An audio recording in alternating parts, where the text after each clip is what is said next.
Hei taas kaikki. Ja ensinnäkin mun pitää sanoa, että anteeksi ihan hirveästi siitä, että mä en ole päivittänyt niin 2 kuukauteen. En tiedä, ehkä enempääkin aikaa, koska mä vaan olen tosi huono päivittämään mitään tällaista, koska mä olen niin päivittämään epävarma ja tämmönen videoiden tekeminen on oikeesti ihan täyttömän pelottavaa.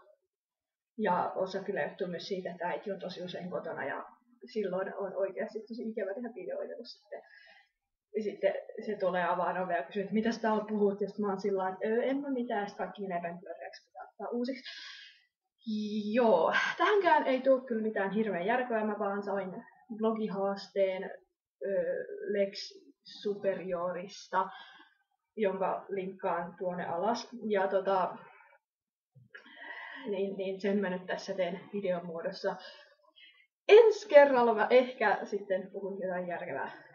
Ja ehkä ensi kerralla mun hiukset ei ole ihan näin paskaset kuin oikeasti niin kauhean, mutta ainakin näyttävät luonnontilasta. No, anywho, tämän haasteen idea on siis kertoa itsestään 11 asiaa ja vastata 11 kysymykseen ja lisätä alle 11 kysymystä. Tai mä lisään ne tuohon alle. Niin. Joo, eli sinne 11 asiaa.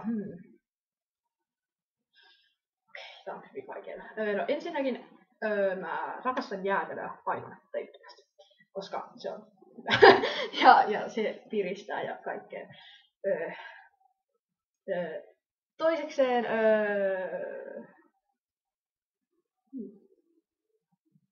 no mä rakastan kaikenlaisia vanhoja pukeutumistyylejä, esimerkiksi niin kuin viktoriaanisen ajan ja etenkin 50- ja 60-luvun naisten pukeutumistyyli. Kaikki Findak ja kaikki on aivan hyvä. Kolmas, mä tykkään tosi paljon klassisesta musiikista ja kaikesta, missä on klassisia vivahteita. Ja kaikesta, missä soitaan viulua ylipäätään. Neljänneksi, mä oon todella perso kuivatuille omenille, mutta mulla on omena-allergia ja tää seikka harmittaa mua ehkä enemmän kuin mikään mun elämässä tällä hetkellä. 5. Onko tää 5? On. Mä oon myös vähän harmissani siitä, että tänä vuonna Suomeen tulee hirveästi artisteja, keiden keikoilla mä haluaisin käydä, mutta mulla ei ole niin rahaa. Esimerkiksi 30 Years to Mars, Lana Del Rey ja Kaset. 6. Mulla on täällä tyhjä Pringles-purkki, mistä mä en tiedä yhtään, missä se on tullut, koska mä en ikinä syö Pringlesia. Mua vähän pelottaa. 7. Mä olen ihan täyttämään semmonen pihia säästäväinen, että mä katson aina, niin saatan viettää jossain leikkeleosastolla noin 20 minuuttia, kun mä käyn kaupassa ihan vaan katsomassa, mikä niistä on halvinta ja kaikkea. 8. No vielä musiikista sen verran, että musiikkimaku on hyvin random. Siis mä rakastan kaikkea japanilaista söpöilytyttöpoppia. Sitten mä rakastan kaikkea tosi eeppistä, niin kuin Nightwishia ja tällaista just niin klassista. Sitten mä tykkään jatsista tosi paljon. Soundtrackit on ihan rakkaus. Ja mä tykkään myös sellaisesta normi pop rock tyylisestä musiikista ja K-popista ja vähän kaikesta. Että joo. 9. joo. Mä tykkään hirveän paljon koruista, etenkin kultaista ja hopeisista. 10. Mä mietin paljon randomeja asioita. Esim. Tänään mä mietin, että kuinka moni ihminen tekisi itsemurhan, jos kaikki yhtäkkiä lopettaisi hyllyjensä pyyhkimisen. En tiedä. Ja se 11. Mä tykkään kaikista hyvin lapsellisista aktiviteeteista, niin kuin muovailuahasta ja värityskirjoista. Joo. Sitten ne kysymykset. Mitäs täällä on? Ensin, mikä kirjallisuuden hahmo on suosikkisi? Tää on aika paha kyllä. No, mä sanoisin, että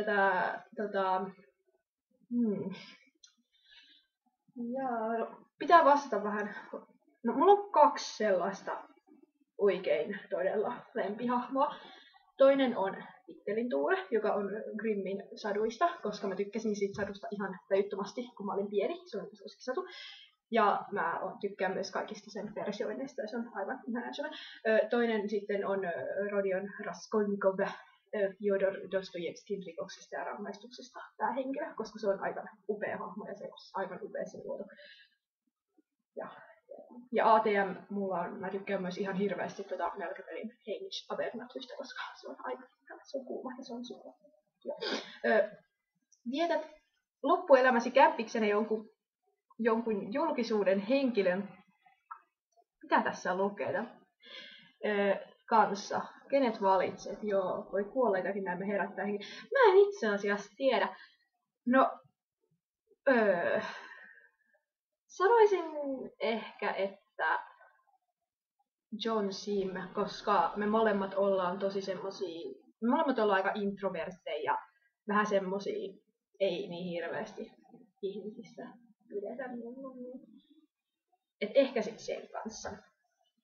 Oletko koira, kissa vai jokin muu eläin-ihminen? No, mä oon kissa-ihminen tosi pitkällä. Mä tykkään tosi paljon kissoista, vaikka mä oon niille allerginen, niin mä haluan hankkia onko kissan, mä muutan pois. Ja mä myös kuitenkin niin kun ehkä se eläin, missä mä eniten tykkään, tai eläimet, niin mä tykkään tosi paljon käärmeistä, koska käärmeet on ihan, mistä mä rakastan kaikenlaisia kaloja.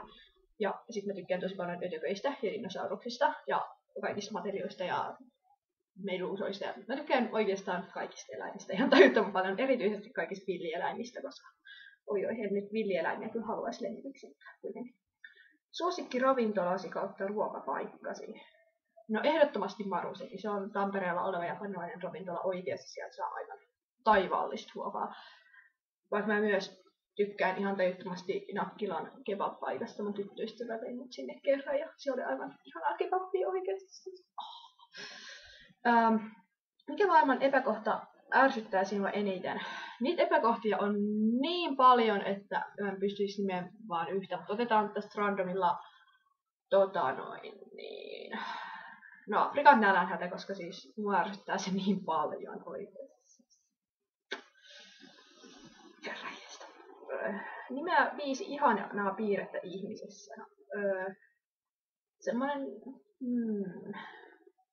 No, ensinnäkin sellainen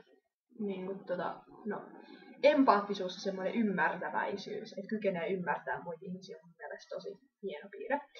Sitten yleinen mielenkiintoisuus. Semmoinen tietty outous, että että ihminen ajattelee kaikkea outoa, niin kuin just, että semmoinen tietty hippiys, tykkää katsella pilviä ja kaikkea tällaista. En mä tiedä, etsiä niistä outoja kuvioita ja löytää niitä. Semmoinen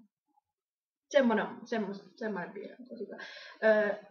Sitten mä tykkään, jos ihmiset arvostaa asioita, niin kuin muutakin kuin vaan uusia kenkiä.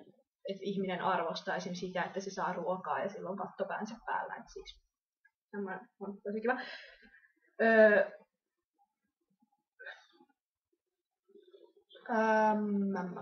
En mä nyt oikein tiedä. No, se, että ei ota asioita hirveän vakavasti, semmoinen huumorintajuus, se on tosi kivaa. Ja, no, se, että on fanityttö kautta fanipoika, se on aina tosi ihanaa, koska sitten ne ihmiset ymmärtää paitsi jollain tasolla. Uskotko, että paranormaalit ilmiöt ovat todellisia vai ajatteletko niiden olevan haarahoja? No, mä itse asiassa tiedä. Sillain se on hyvin, mä mietin näitä paranormaaleja juttuja tosi paljon. Mutta mä en yhtään tiedä vielä, mikä mun kantani, että mä en usko, että kaikki on todellisia, mutta kyllä mä uskon kaikkiin, niin kuin, tai kaikkiin, mutta joihinkin tuollaisiin henkimaailmaa ja tämmöisiä. Kuka on idolisi ja miksi? Mulla on niin paljon idoleita. No, sellainen Irkku näyttelee kuin Andrew Scott, koska se on aivan silloin on hieno persona ja silloin ihana elämänasenne ja se on tosi hyvä tyyppi. Sitten myös sellainen Scotti näyttelee kuin Robert Carlyle, koska siis se on vaan niin upea ihminen ja mä olen sille hyvin suuressa kiitollisuuden tilassa ja kaikkea. Sitten J.K. Rowling. Ihan, miksi se on kenenkään idoli, koska se on selvinnyt vaikeista jutuista ja se on kirjoittanut hienoja kirjoja ja kaikkea. No, Pekka Haavisto. Ja no niin, siinä on pääidolit ehkä. Mulla on nyt fiktiivisiäkin idoleita aika paljon, mutta noita mä niinku oikeista ihmisistä tosi paljon. Sillä valvon miltei. kahvi, tee vai kaakao? Mä sanoisin, että tee, jos se on semmoista hyvää teetä, jos se on pahaa teetä. Pidätkö musiikkia tärkeänä osana elämääsi? Miksi kautta miksi et? Pidän. Mä kuuntelen musiikkia aina joka päivä. Mä vedän siitä hirveästi inspiraatio. Mä en pysty enää edes kirjoittamaan ilman musiikkia. Siis mä olen todella musikaalinen ihminen ja mä koen hirveän paljon tunteita musiikin kautta. Et joo, se on mulle aivan älyttömän tärkeä. Mä en välttämättä pystyisi elämään, jos musiikkia kirjoittaisi musiikkia. Mistä historian aikakaudesta pidät eniten? No, sanotaanpa vaikka, että kun niitä on niin monta. Mä siis kiehtoo niinku ihan kaikki historian aikakaudet. No semmonen renessanssi on ihan kiva. Tai en mä tiedä miksi se sanotaan. Se Jane Austenin kirjojen aikakausi 1700-luku. Se on tosi mielenkiintoinen. Onko se sitten jostain Victoriaa aikaa? Mä en tiedä. Ja sitten antiikin Kreikka ja antiikin aika se on siis. Ja sitä ennen se Egypti ja kaikki tämmöinen. Joo, ja sitten vaikka ehkä mun kaikista suurin historiasuosikki on kivikausi, liitokausi, ei kivikausi, ei, mutta siis liitokausi, triaskausi, urakausi. Ne milloin oli dinosauruksia, koska silloin ei ollut ihmisiä pilaamassa kaikkea, silloin oli dinosauruksia ja kaikki oli hyvin ampä. Joo. Siinä kaikki tällä erää. Tää on ehkä vähän kivan epälaatuinen tää video, kun en jaksanut alkaa säätää ton digikameran kanssa, vaan otin ihan webbikameralla ja tälleen, mutta joo, ensi kerralla mä tosiaan jotain asiaa niin yritän saada ja alle sitten laitan kysymykset ja tagaan ihmiset ja tälleen. Nähdään ehkä joskus ensi vuosisadalla. Moi!